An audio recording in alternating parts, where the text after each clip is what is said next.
As we could see here, mixing is not an issue. The main thing is to have adequate amount of speakers and the power to push the speakers, right? So this here is usually the main mixer, right? This here is a Behringer that have a lot of functions, right? This usually the traps will set up on this, mic up on this and run to the main, and this is also another backup mixer. Now this Behringer here could either be used for instruments or for the vocalist, right? As well as this could be used for the instruments or for the vocalist, right? Usually I send the vocalist direct into this mixer here, so the mic receiver will run direct into this one, and if effects are needed, then that's if effects for vocalists are needed, that's where the Behringer will come in, or this one with very limited amount of effects will come in, right? So that's how the setup really is.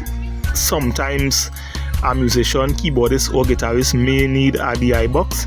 This is an individual DI box, and these are two individual DI boxes, right? They're just in one case, right? But they are separate. This is a separate system by itself, this is another separate system by itself.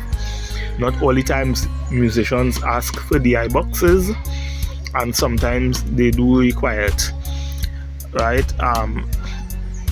So the Behringer now, I am not very much familiar with it. I haven't directly used it, right? Usually my father will use this, and I am using this all the time, right?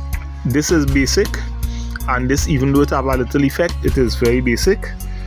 This is also basic, right? And we have been using this strictly for the trap set thus far, but it isn't restricted for the trap set only, right? So that's about it. We have endless channels when we split it in that way, and even if I use this alone for a whole band, I usually have adequate amount of channels for a band as well as the vocalist.